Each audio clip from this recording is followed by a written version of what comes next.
Look. Israel Hayom wrote about it too.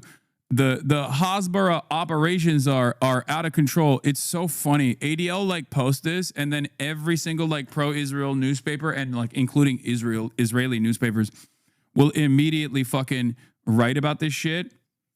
And it's so no motion. Jewish Insider wrote an article where they got the notes from the ADL, and it's yet another like it's the same exact like reheated bullshit that they do always. Like remember with like Ilhan Omar yesterday we covered like Ilhan Omar's statements about Israel that Trump back in the day used to say was like deeply anti-Semitic or whatever, and that's where that famous Trump bit comes from, where he says like, "May Allah awaken the people."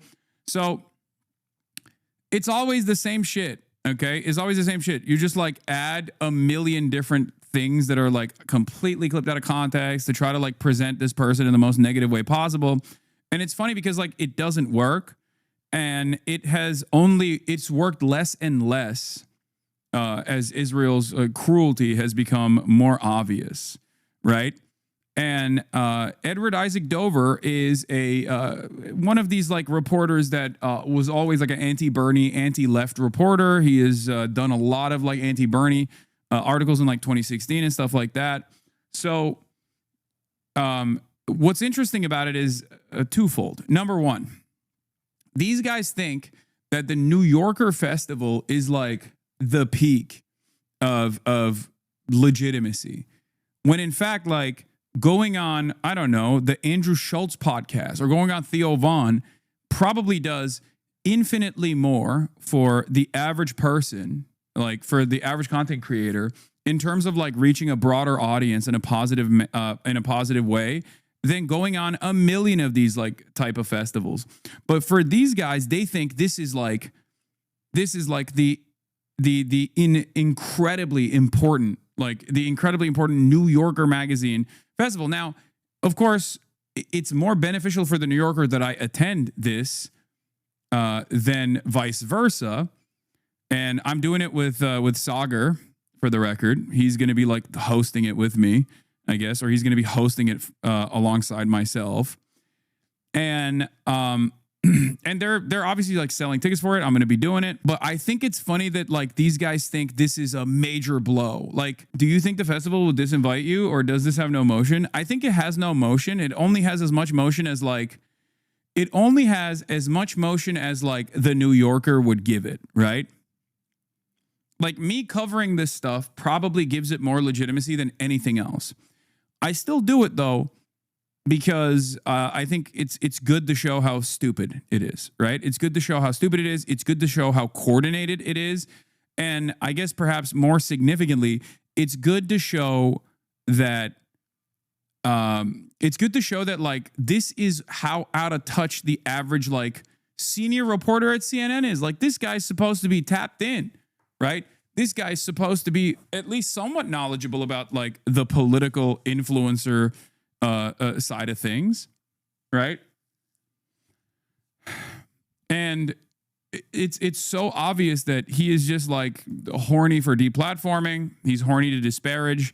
This is his way of just like, you know, attacking someone who is anti-Israel without directly saying like, I want to defend Israel, right? But what's really funny about it is like, even if this were to succeed, they don't understand that like, if the New Yorker magazine was like, yeah, this is really fucked up, sorry, we shouldn't have had this guy on, and then they back down, like that's newsworthy in and of itself. I'm sure that'll like move around a little bit, like that'll get like some coverage and people will like celebrate it or whatever.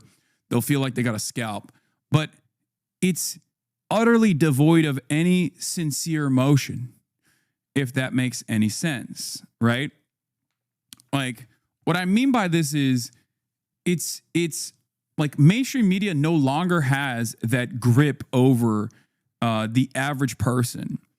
They still obviously have a lot of influence over like, you know, marketing managers and executives and people that read newspapers in general, like the New Yorker, the New York Times. Like they definitely have influence over like some very powerful people.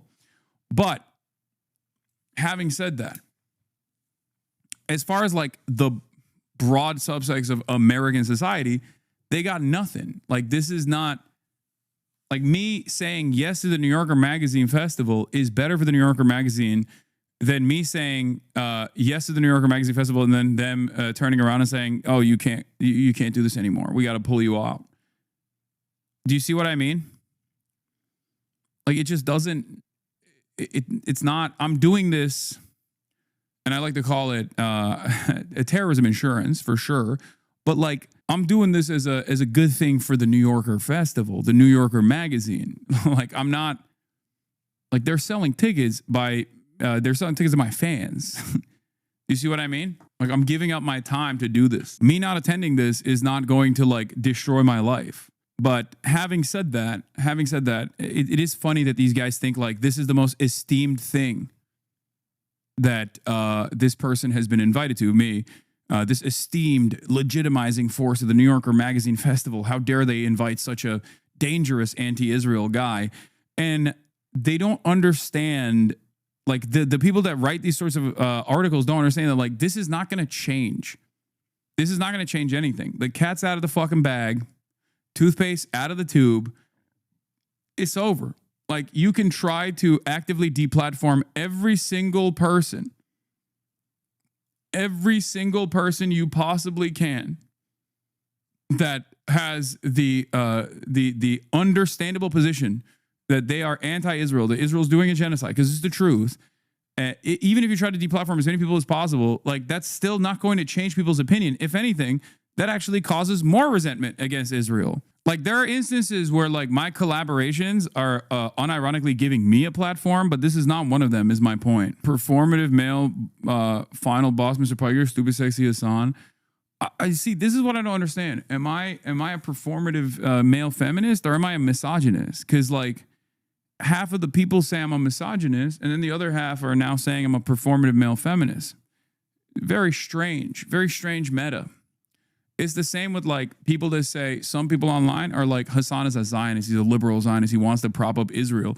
And then most of the internet is like, Hasan is a terrorist who wants to dismantle the Zionist entity piece by piece, and he should be jailed.